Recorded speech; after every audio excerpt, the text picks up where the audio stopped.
Everyone, welcome to today's class. और आज की क्लास में हम पढ़ रहे हैं crime scene and everything related to crime scene. ठीक है, सो क्राइम सीन से जुड़ी हुई सारी चीज़ें तो पढ़ेंगे। ये लेक्चर बहुत ही मज़ेदार होने वाला है। इस लेक्चर के बाद आपको ये टॉपिक बहुत ज़्यादा ईजी भी लगेगा, काफ़ी इंटरेस्टिंग है। ठीक है, सो क्राइम सीन का मतलब क्या होता है? जब कभी भी आप इस वर्ड को देखते हो क्राइम सीन या सुनते हो तो आपको ये कुछ ना कुछ इमेज क्रिएट करके देता है, कोई ऐसा प्लेस जहाँ पे क्राइम हुआ था। एग्जैक्टली किसी भी प्लेस में अगर क्राइम हुआ है तो वो क्राइम सीन कहलाएगा। बहुत ही ज़्यादा इजी वर्ड है ये, लेकिन इससे सराउंडेड जो चीज़ें हैं वो भी बहुत ज़्यादा इंपॉर्टेंट है हमारे सब्जेक्ट के लिए, तो वो भी हम पढ़ेंगे। ठीक है, सो ये सीन वर्ड है, ये जो क्राइम सीन है दो शब्दों से मिलकर बना है। सबसे पहला वर्ड तो है क्राइम, दूसरा वर्ड है सीन। अब ये जो सीन वर्ड है इतना कैजुअल हो चुका है, आप कैजुअल लैंग्वेज में भी सीन वर्ड बहुत ज़्यादा यूज़ करते हो, है ना। आप देखो, अगर आप अपने दोस्तों से बात कर रहे हो तो आज खाने का क्या सीन है, लंच का क्या सीन है, लंच के लिए क्या हम बाहर जा रहे हैं, या डिनर का क्या सीन है, आप डिनर के लिए बाहर जा रहे हो। तो ये सीन वर्ड है बहुत ही ज़्यादा कैजुअल हो चुका है। इवन मेरी मॉम भी यूज़ करती है, भाई इसका क्या सीन है एक्सेट्रा। सो सीन वर्ड बहुत ही ज़्यादा सिंपल है, बट सीन का मतलब ये होता है कोई ऐसी चीज जिसको आप देख सकते हो, ठीक है, जो देखने के लायक है। क्राइम का मतलब क्या होता है? क्राइम वो एक्टिविटी होती है जो लॉ के अगेंस्ट है। ठीक है, जो लॉ के अगेंस्ट है, जो लॉ को फॉलो नहीं कर रही है। अब जो लॉ है वो हर एक देश का अलग अलग लॉ होता है। हम इंडिया में रहते हैं तो इंडियन लॉ से हम बाउंडेड हैं, बंधे हुए हैं, है ना। इंडियन लॉ हमें बाउंड करता है फॉर सर्टन एक्टिविटीज, जो कि जिसे हम इलीगल एक्टिविटीज कहते हैं या फिर जो लॉ के अगेंस्ट है। सब कभी भी कोई ऐसी एक्टिविटी जो लॉ आपको मना करता है करने, वो अगर आप करते हो तो आप लॉ के अगेंस्ट काम कर रहे हो और वो इलीगल एक्टिविटी के अंदर आ जाएगा, वो क्राइम कहलाएगा। तो इसे हम क्राइम बोलेंगे। ठीक है, तो क्राइम सीन कोई भी ऐसा प्लेस है, लोकेशन है जहां पे क्राइम हुआ है। वो कोई भी प्लेस हो सकता है, क्योंकि क्राइम एक ऐसी एक्टिविटी है जो कोई प्लेस नहीं देखती है। कहीं भी हो सकता है, किसी रोड में हो सकता है, किसी पार्क में हो सकता है, किसी घर में हो सकता है, घर में भी डिफरेंट एरियाज में हो सकता है, किचन में हो सकता है, बेडरूम में हो सकता है, हॉल में हो सकता है, स्कूल में हो सकता है, हॉस्पिटल में हो सकता है। कोई भी ऐसा प्लेस नहीं है जो कि आप ये बोल सकते हो कि ये एक ऐसा लोकेशन है जहाँ पे क्राइम नहीं हो सकता। हर एक जगह पे क्राइम हो सकता है, पॉसिबिलिटी है। तो कोई भी प्लेस या लोकेशन क्राइम सीन बन सकती है जब तक उस पर्टिकुलर लोकेशन पे क्राइम नहीं हुआ है, वो नॉर्मल लोकेशन है। जैसे ही क्राइम हो गया वो क्राइम सीन कहलाता है। ठीक है, जिस एरिया में क्राइम हुआ है। ओके, सो ठीक है, तो क्राइम समझने से इस लेक्चर को शुरू करते हैं। मैंने क्राइम के बारे में आपको ऑलरेडी बता दिया है। ऐसी एक्टिविटी जो लॉ के अगेंस्ट होती है उसे हम क्राइम कहते हैं। ठीक है, so crime is an act which is unlawful. मैंने बताया कोई भी ऐसी एक्टिविटी जो अनलॉफुल है, जो लॉ को फॉलो नहीं करती है, वो क्राइम कहलाती है। और अगेंस्ट द लीगल रूल्स, जो हमारे लीगल रूल्स है उसके अगेंस्ट है। And regulations which is punishable by the jurisdiction, उस इलाके के ज्यूरिसडिक्शन के अकॉर्डिंग पनिशेबल भी होते हैं ये एक्ट्स। ठीक है, it is said to be an intentional act. कोई भी क्राइम इंटेंशनल एक्ट ही होता है। It is said to be an intentional act that violate law, जो लॉ को वायलेट करता है, committed by a person without any justification, किसी जस्टिफिकेशन की। क्योंकि यूजुअली जो क्राइम करते हैं वो जस्टिफिकेशन नहीं देते, बिना किसी जस्टिफिकेशन के वो कमिट करते हैं। अब जब क्राइम होता है ना तो इसमें कुछ एलिमेंट्स भी ऐड होते हैं। मैं क्विकली बता देती हूँ कि क्या क्या होते हैं क्राइम के एलिमेंट्स। तो सबसे पहले हम बोलते हैं कि एक पर्सन होना बहुत ज़्यादा ज़रूरी है, क्योंकि किसी ह्यूमन बीइंग को ही आप बाउंड कर सकते हो लॉ से। ठीक है, तो किसी एक इंसान को होना ज़रूरी है। फिर माइंड की बात करें तो उसका माइंड गिल्टी होना चाहिए, जिसको मेंस रिया भी बोलते हैं। सो मतलब उसको ये पता होना चाहिए कि जो भी वो काम कर रहा है वो इलीगल है, वो सही नहीं है।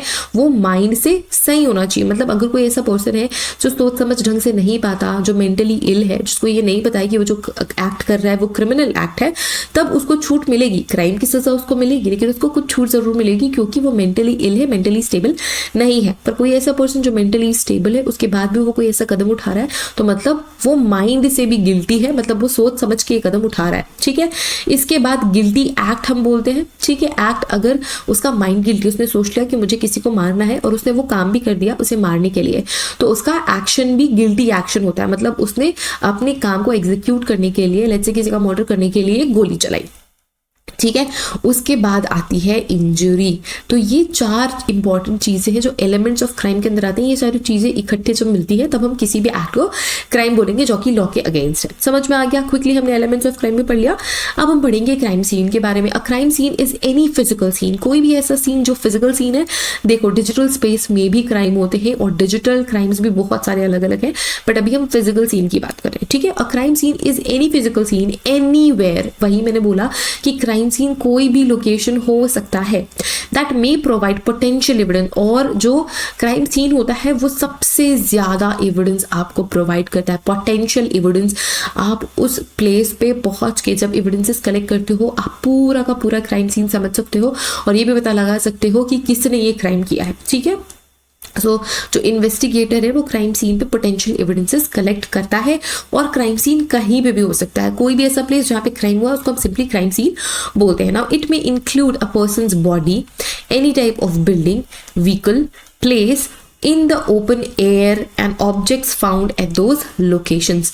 so कोई भी लोकेशन क्राइम सीन बन जाता है ना, तो वहाँ पे प्रेजेंट हर एक चीज़ एविडेंस बन जाती है। लेट्स से अगर किसी जंगल में क्राइम हुआ, लेट्स से ओपन स्पेस पे क्राइम हुआ है, जंगल में तो हम बाद में जाएंगे, ठीक है, किसी ओपन स्पेस पे क्राइम हुआ है, वहाँ का जो स्पेस है वहाँ का सॉइल एविडेंस हो जाता है, वहाँ पे अगर कोई फिजिकल चीज़ प्रेजेंट है वो एविडेंस हो जाती है, वहाँ पे जो एक्सचेंज हम पढ़ते हैं ना, लॉ ऑफ एक्सचेंज पढ़ते हैं, वहाँ से एक्सटेंसिव लॉ ऑफ एक्सचेंज आपको देखने को मिलेगा क्राइम सीन और विक्टिम के साथ जो परपिटरेटर है उसका, उन दोनों का एक्सचेंज 100% हुआ है, वहाँ पे ट्रेस एविडेंसेस भी मिल सकते हैं। तो हर एक चीज़, इवन मिट्टी तक एविडेंस बन जाती है उस पर्टिकुलर लोकेशन की। तो जब कहीं पे भी क्राइम सीन हुआ ना, कोई भी प्लेस क्राइम सीन हुआ, तो वहाँ पे प्रेजेंट हर एक छोटी चीज़ एविडेंस में तब्दील हो जाती है, एविडेंस में कन्वर्ट हो जाती है। इस वजह से हर एक चीज को आप बहुत माइन्यूटली डिटेल्ड के साथ ऑब्जर्व करते हो और कलेक्ट करते हो क्राइम सीन से।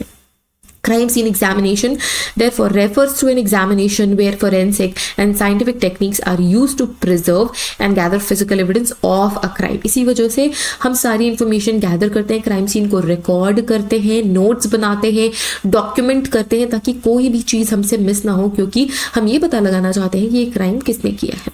ठीक है, तो ये हो गया क्राइम सीन। अब डिफरेंट प्लेसेस के अकॉर्डिंग आप इसे क्लासिफाई कर सकते हो, डिफरेंट मीन्स के थ्रू आप इसे क्लासिफाई कर सकते हो। सबसे पहले एविडेंसेस के बेसिस पे क्लासिफाई कर सकते हो, साइज के बेसिस पे क्लासिफाई कर सकते हो, और लोकेशन के बेसिस पे क्लासिफाई कर सकते हो। तो सबसे पहला क्लासिफिकेशन देखेंगे physical location of crime and evidence. तो एविडेंस और क्राइम के फिजिकल लोकेशन के अकॉर्डिंग हम इसे क्या करें, क्लासिफाई कर रहे हैं। तो हम इसे क्लासिफाई करते हैं as primary crime scene and then secondary crime scene. ठीक है, primary crime scene, secondary crime scene. जो प्राइमरी क्राइम सीन है वो क्या होता है, वो पर्टिकुलर प्लेस होता है जहां पे एक्चुअल क्राइम हुआ है। लेट्स से वहां पे मर्डर हुआ है, ठीक है, किसी पर्सन का मर्डर होता है हॉल में, तो जो हॉल का लोकेशन है वही ही प्राइमरी क्राइम सीन होगा, और वहां पे सबसे ज्यादा प्राइम एविडेंसेस आपको मिलता है। ठीक है, the evidence found at the place where crime takes place. तो maximum evidences found at that place where crime has happened। ठीक है, सेकेंडरी क्राइम सीन क्या हो, evidence found at the place where crime did not take place।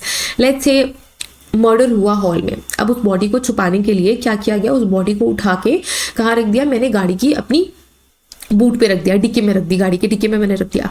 तो गाड़ी की dicky आपका क्या हो सकता है, सेकेंडरी क्राइम सीन हो सकता है। या फिर उस गाड़ी को चला के मैं गई किसी सुनसान जगह पे, किसी जंगल पे, अब हम जा रहे हैं जंगल, ठीक है, मैं जंगल में गई और मैंने उसे जंगल में फेंक दिया। तो जो सेकेंड प्लेस है जहां पे बॉडी जाएगी, जिस प्लेस पे बॉडी जाएगी, उसे हम बोलते हैं सेकेंडरी क्राइम सीन। ठीक है, वो सेकेंडरी क्राइम सीन हुआ। अभी जो गाड़ी से जो ट्रैवल हुआ है एक प्लेस से दूसरे प्लेस, उस बीच में हम उसको conveyance type of crime scene बोलते हैं, क्योंकि बॉडी तो वहां पे भी थी ना, बट वो मूव कर रहा है और एक जगह से दूसरे जगह ले जाने में वो थर्ड स्पेस, मतलब वो गाड़ी मदद अगर कर रही है, तो वो किस टाइप का क्राइम सीन हुआ, conveyance type of crime scene हुआ। ठीक है, सो प्राइमरी क्राइम सीन जहां पे एक्चुअल क्राइम हुआ है, सेकेंडरी क्राइम सीन जहां पे क्राइम से रिलेटेड कुछ चीजें प्रेजेंट है। लेट्स से मैंने बॉडी नहीं फेंकी, मैंने बॉडी घर पे ही रख ली, लेट्स से मैंने बॉडी को फ्रिज में रख दिया। ठीक है, अब मैंने क्या किया, बाकी चीज़ें जो उस विक्टिम की है वो मैंने उठाई और उसे फेंकने के लिए मैं जंगल जा रही हूँ, और मैंने वो सारे के सारे एविडेंसेस जो मुझे लगते हैं पोटेंशियल एविडेंसेस हो सकते हैं, वो सारे मैंने कलेक्ट किए और मैंने जंगल में फेंक दिया। ठीक है, तो वो भी सेकेंडरी क्राइम सीन हो सकता है। सो प्राइमरी क्राइम सीन जहाँ पे एक्चुअल क्राइम हुआ है, सेकेंडरी क्राइम सीन जहाँ पे आपको एविडेंसेस मिलेंगे रिलेटेड टू दैट क्राइम जो कि किसी दूसरे प्लेस पे हुए। ठीक है, ये फिजिकल लोकेशन जहाँ पे क्राइम हुआ और एविडेंसेस के बेसिस पे हमने इनको प्राइमरी और सेकेंडरी क्राइम सीन बोला। साइज के बेसिस पे आ जाओ, जब हम साइज के बेसिस पे क्लासिफाई करते हैं क्राइम सीन को, तो ये दो तरीके के होते हैं। सबसे पहला होता है माइक्रोस्कोपिक, फिर होता है मैक्रोस्कोपिक। माइक्रो ज्यादा छोटा होता है, मैक्रो उससे बड़ा होता है। ठीक है। सो माइक्रोस्कोपिक क्राइम सीन क्या होता है? माइक्रोस्कोपिक क्राइम सीन को हम कहते हैं स्मॉल क्राइम सीन एरिया और स्मॉल फिजिकल एविडेंसेस। जब कभी भी किसी क्राइम सीन में बहुत माइन्यूट एविडेंसेस मिलते हैं या फिर वो क्राइम सीन ही बहुत ज़्यादा छोटा होता है तो उसे हम कहते हैं माइक्रोस्कोपिक, है ना। माइक्रोस्कोपिक आप इस तरीके से भी समझ सकते हो कि इन एविडेंसेस को देखने के लिए आपको माइक्रोस्कोप्स की जरूरत पड़ेगी, जैसे कि पोलन एविडेंसेस, जैसे कि डायटम एविडेंसेस, है ना। हम आगे आने वाले लेक्चर्स में पोलन्स एंड डायटम्स के बारे में भी पढ़ेंगे। पोलन क्या होता है? आपके फ्लावर में जो मेल रिप्रोडक्टरी आपका गैमीट होता है वो पोलन होता है, लेकिन वो बहुत ज़्यादा यूनिक स्ट्रक्चर कंटेन करता है और वो बहुत ज़्यादा यूनिक होता है और लोकेशन स्पेसिफिक होता है। हर इलाके में हर तरीके के फ्लावर्स और पोलन्स नहीं मिलते, इस वजह से एक बहुत पोटेंशियल एविडेंस पोलन्स होते हैं। डायटम्स क्या होते हैं? डायटम्स एल्गी होते हैं जो पानी में मौजूद होते हैं, ये भी यूनिक होते हैं, इनका स्ट्रक्चर यूनिक होता है और ये अलग अलग वाटर बॉडी में अलग अलग होते हैं, इसी वजह से स्पेसिफिकली आइडेंटिफाइबल होते हैं और हम इसे एज एविडेंस यूज करते हैं। तो हमने माइक्रोस्कोप्स यूज करा पोलन को देखने के लिए, डायटम को देखने के लिए, है ना। तो वो कहलाते हैं माइक्रोस्कोपिक एविडेंसेस या फिर माइक्रोस्कोपिक क्राइम सीन, कोई ऐसा क्राइम सीन जो बहुत ज्यादा छोटा है, ठीक है। मैक्रोस्कोपिक क्राइम सीन हम किसे कहेंगे? कोई भी ऐसा क्राइम सीन जिसका एरिया काफी लार्ज है और फिजिकल एविडेंसेस भी बड़े बड़े हैं। समझ में आ गया? Third is on the basis of location, जो कि मैंने बोला आउटडोर, इंडोर और वेहिक्यूलर, ठीक है। मैंने जो फर्स्ट एग्जांपल आपको दिया था मर्डर का, जो हॉल में मर्डर किया मैंने, फिर मैंने उसे जंगल में फेंक दिया। तो जो आउटडोर क्राइम सीन है, ऐसा क्राइम सीन जो ओपन स्पेस में हो रहा है, लेट्स से बैकयार्ड में हो रहा है, गार्डन में हो रहा है ना, पब्लिक प्लेसेस पे अगर हो रहा है ना, कोई ऐसा प्लेस जो कि क्लोज नहीं है, उसे हम बोलते हैं outdoor type of crime scene, जैसे कि किडनैपिंग में होता है या फिर मोस्ट ऑफ द मर्डर्स में होता है जो अगर आउटसाइड स्पेस में हो रहा है, ठीक है। Next we have indoor. देखो मर्डर्स, किडनैपिंग इंडोर भी हो सकते हैं, कोई स्पेसिफिक नहीं है कि किडनैपिंग आउटडोर ही होगा, मर्डर आउटडोर भी होगा, but majority of the time kidnappings and murders outdoor में ही होते हैं। इंडोर क्राइम सीन्स कैसे होते हैं? Let's say theft, burglary is again an example of indoor crime scene, क्योंकि ये जो क्राइम सीन होता है वो इनसाइड द स्पेस होता है, मतलब घर के, किसी म्यूजियम के, किसी बैंक के अंदर ही होने वाला है ना। वेहिक्यूलर किस तरीके का होता है? वेहिक्यूलर टाइप ऑफ क्राइम सीन, ऐसा क्राइम सीन जिसमें गाड़ियों का इस्तेमाल हुआ है, उसे हम कहते हैं वेहिक्यूलर टाइप ऑफ क्राइम सीन्स, जो कि सेक्सुअल असॉल्ट में मेजॉरिटी ऑफ द टाइम देखने को मिलता है। जो दिल्ली निर्भया केस है वो इसका एग्जाम्पल है। मुझे ये एग्जाम्पल देते हुए बड़ा बुरा लग रहा है, but this type of crimes comes under vehicular type of crimes, ठीक है। तो वो भी एक क्राइम सीन वाले से, वो सारी चीज़ें बस के अंदर हुई थी, तो bus is again itself a crime scene, है ना। सो वो vehicular type of crime scene हुआ। Now let's move to protection of crime scene. हम क्राइम सीन को किस तरीके से प्रोटेक्ट कर रहे हैं? अब ये समझो कि क्राइम सीन को प्रोटेक्ट करना क्यों ज़रूरी है। अब अपने फ़ोन में स्क्रीन गार्ड क्यों लगवाते हो? हम सभी ने हमारे फ़ोनों में स्क्रीन गार्ड लगवाए हुए, क्यों? ताकि हम हमारी स्क्रीन को प्रोटेक्ट कर सके, क्योंकि अगर हमारे हाथ से फ़ोन छूटेगा और फिर हमारा स्क्रीन टूट जाएगा, और स्क्रीन बहुत एक्सपेंसिव होते हैं, तो हमने क्या करा, हमने उस पर गार्ड लगा लिया ताकि हमारा नुकसान ना हो। तो इसी वजह से हमारे क्राइम सीन का नुकसान ना हो, इसलिए ही हम क्राइम सीन को प्रोटेक्ट करते हैं। क्राइम सीन को प्रोटेक्ट करना बहुत ज़्यादा ज़रूरी है ताकि एविडेंसेस बचाए जा सके, एविडेंसेस कंटामिनेट ना हो, और इतने ज़्यादा सेंसिटिव होते हैं ना इन्फॉर्मेशंस जो क्राइम सीन में प्रेजेंट होते हैं, वो और जो नॉर्मल लोग होते हैं उनके नज़र में भी नहीं आता। जो इन्वेस्टिगेटर्स होते हैं वही ही माइन्यूट डिटेल्स को ऑब्जर्व करते हैं, जो पॉसिबल एविडेंसेस होते हैं उनको भी देख सकते हैं। लेट्स से किसी हॉल में अगर क्राइम हुआ है तो हॉल के गेट पे जो उसका हैंडल होगा वहाँ पे फिंगरप्रिंट्स हो सकते हैं। जो नॉर्मल इंसान है, लेट्स से जो फैमिली मेंबर्स है, वो तो ये नहीं सोचेंगे ना कि भाई अगर हॉल में मर्डर हुआ है तो जो भी इंसान जिसने मर्डर किया है वो इस गेट से ही आएगा जाएगा, और इस गेट से आएगा जाएगा तो वो गेट खोलेगा भी। तो पॉसिबल जो इनविजिबल फिंगरप्रिंट्स होते हैं, वो हैंड प्रिंट्स होते हैं, वो उस हैंडल में जाएंगे जिस हैंडल से हम गेट ओपन कर रहे हैं या क्लोज कर रहे हैं। बट अगर कोई इन्वेस्टिगेटर है, कोई फॉरेंसिक इन्वेस्टिगेटर है, तो उसको ये पता होगा कि भाई एक ही एंट्रेंस है, तो इस एंट्रेंस में एंट्री के लिए इस हैंडल को पकड़ना होता है, तो फिंगरप्रिंट्स यहाँ पे मौजूद होंगे। तो इसी वजह से क्राइम सीन को प्रोटेक्ट करना बहुत ज़्यादा ज़रूरी है। और क्राइम सीन पे जो मूवमेंट होता है, ह्यूमन मूवमेंट होता है, वो बहुत ज़्यादा हम कम करते हैं। जो इन्वेस्टिगेटर्स होते हैं वही ही सिर्फ या तो एंटर कर सकते हैं क्राइम सीन में या फिर एग्जिट कर सकते हैं क्राइम सीन से, जब तक क्राइम सीन कंप्लीटली प्रोसेस ना हो जाए। तो सबसे पहला स्टेप होता है प्रोटेक्शन ऑफ क्राइम सीन, ठीक है। Crime scene protection involves securing and managing the location where a crime has occurred and prevent unauthorized access। वही मैंने बोला कि और जो यूजुअल लोग होते हैं उस पर्टिकुलर एरिया के, लेट्स से नेबर्स हो गए या फैमिली मेम्बर्स हो गए, उनको भी क्राइम सीन्स पे जाने नहीं दिया जाता है। जो सिर्फ और सिर्फ ऑफिशियल लोग होते हैं वही क्राइम सीन पे मौजूद होते हैं, क्योंकि हमें क्राइम सीन को प्रोटेक्ट करना होता है ताकि हम हर एक माइन्यूट डिटेल को प्रिजर्व कर सकें, है ना। किसी भी तरीके की कंटामिनेशन को प्रिवेंट करने के लिए, किसी भी तरीके के डैमेज को प्रिवेंट करने के लिए हम क्राइम सीन को प्रोटेक्ट करते हैं। It begins immediately upon discovery of the scene and continues action is completed. ठीक है, तो प्रोटेक्शन कब से शुरू हो जाता है? जिस मोमेंट पे आपको पता चला कि कोई क्राइम हुआ है, उस मोमेंट से ही क्राइम सीन को प्रोटेक्ट कर दिया जाता है। और कब तक प्रोटेक्ट करके रखा जाता है? जब तक क्राइम सीन का डॉक्यूमेंटेशन कंप्लीट ना हो जाए, एविडेंस कलेक्शन कंप्लीट ना हो जाए, तब तक वो एरिया प्रोटेक्टेड ही रहता है। उसके बाद भी कभी भी प्रोटेक्टेड रखते हैं इन केस कभी फ्यूचर में कुछ चीजें देखने को वापस टीम आए या फिर क्राइम सीन रिकंस्ट्रक्शन अगर करा जाए तो भी उस पर्टिकुलर क्राइम सीन को सीज कर दिया जाता है, लॉक कर दिया जाता है, अगर ये पॉसिबल है तो। ठीक है, अब मैंने क्यों बोला अगर ये पॉसिबल है तो? जो इंडोर क्राइम सीन्स होते हैं यूजुअली उनको सिक्योर करना ज़्यादा इजी होता है और आप लंबे समय तक प्रोटेक्ट कर सकते हो, लॉक कर सकते हो एंड वहाँ पे लोगों की आना जाना, आवाजाही बंद कर सकते हो। लेकिन कोई outdoor type of crime scene है, वहाँ पे काफ़ी ज़्यादा मुश्किल होता है। इस वजह से उस क्राइम सीन को जल्दी से जल्दी प्रोसेस किया जाना बहुत ज़्यादा ज़रूरी है। किसी भी क्राइम सीन को जल्दी से जल्दी प्रोसेस करना ज़रूरी होता है, but specially outdoor crime scenes. ठीक है, अब ऑब्जेक्टिव क्या होता है क्राइम सीन को प्रोटेक्ट करने का? So it preserves the integrity of the evidences. सबसे पहला कि एविडेंसेस की इंटीग्रिटी प्रोटेक्ट करते हैं, प्रिजर्व करते हैं। Prevent contamination, tampering and loss of evidence. किसी भी तरीके की एविडेंसेस लॉस को बचाया जा सकता है, एविडेंस की टैम्परिंग रोकी जा सकती है, कंटामिनेशन रोका जा सकता है। Ensure the safety of personal and the public people.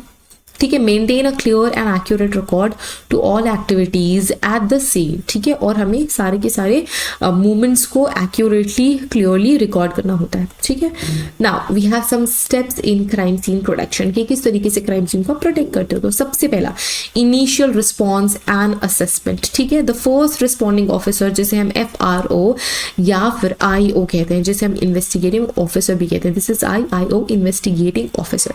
ठीक है, assesses the crime scene and ensures immediate safety. सबसे पहले वो क्राइम सीन देखते हैं एंड प्रोटेक्शन शुरू करते हैं। Identify and address potential threats, जैसे कि फायर अगर है वहां पे या ग्लास लीक्स है वहां पे या फिर किसी भी तरीके के हॉस्टाइल एविडेंसेस प्रेजेंट है या कोई भी विटनेस प्रेजेंट है, तो उनको ट्रैप करना जरूरी है, उनको लोकेट करना जरूरी है।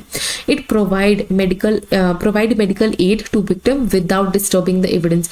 अगर वहाँ पे कोई विक्टिम है जिसको मेडिकल एड चाहिए, जिसको मेडिकल हेल्प चाहिए, तो सबसे पहला काम होता है कि उस इंसान को मेडिकल हेल्प प्रोवाइड करना, मीनवाइल किसी भी एविडेंस को डिस्टर्ब भी नहीं करना होता है। ठीक है, next we have securing the crime scene. So crime scene को सिक्योर करना, कैसे सिक्योर करते हैं? वहां पे हम टेप लगा देते हैं, बैरिकेड्स लगा देते हैं, फिजिकल गार्ड्स भी वहां पे लोकेट कर देते हैं। किस तरीके के टेप लगाते हैं? मैंने जब ये लेक्चर शुरू करा था तो आपने देखा होगा एक इमेज जिसमें लिखा हुआ था crime scene do not cross. तो इस तरीके की येलो टेप्स आते हैं, वो आप लगा देते हो, इसे हम कहते हैं बैरिकेशन। ये देखो, लेट्स से ये एक पर्टिकुलर क्राइम सीन है, तो ये जो आपको येलो टेप्स दिख रही है, this is nothing but the tape जिसकी हेल्प से आप उस क्राइम सीन को प्रोटेक्ट करते हो, जो ये बताता है कि भाई इस एरिया में क्राइम सीन है, आप एंटर नहीं कर सकते। Then control access by setting up an entry exit log to record the names, time and reasons for entry for all the person. कोई भी इंसान अगर क्राइम सीन में एंटर कर रहा है तो आप एक एग्जिट और एंट्री पॉइंट बनाते हो, इन वो सारी चीजें रिकॉर्ड होती है कि कब कौन अंदर जा रहा है, कितने देर के लिए अंदर है, किस वजह से अंदर है, ये सारी चीजें। ठीक है, prohibit unauthorized personnels from entering the scene. किसी भी अनऑथराइज्ड पर्सन को एंट्री नहीं मिलती है क्राइम सीन पे। Then we have protecting evidences. ठीक है, सो प्रोटेक्टिंग एविडेंसेस के अंदर क्या आएंगे? वो सारे के सारे एविडेंसेस जिसको हम कवर कर सकते हैं, जिनको हम शील्ड कर सकते हैं इन्वायरमेंटल फैक्टर से, वो हम करते हैं।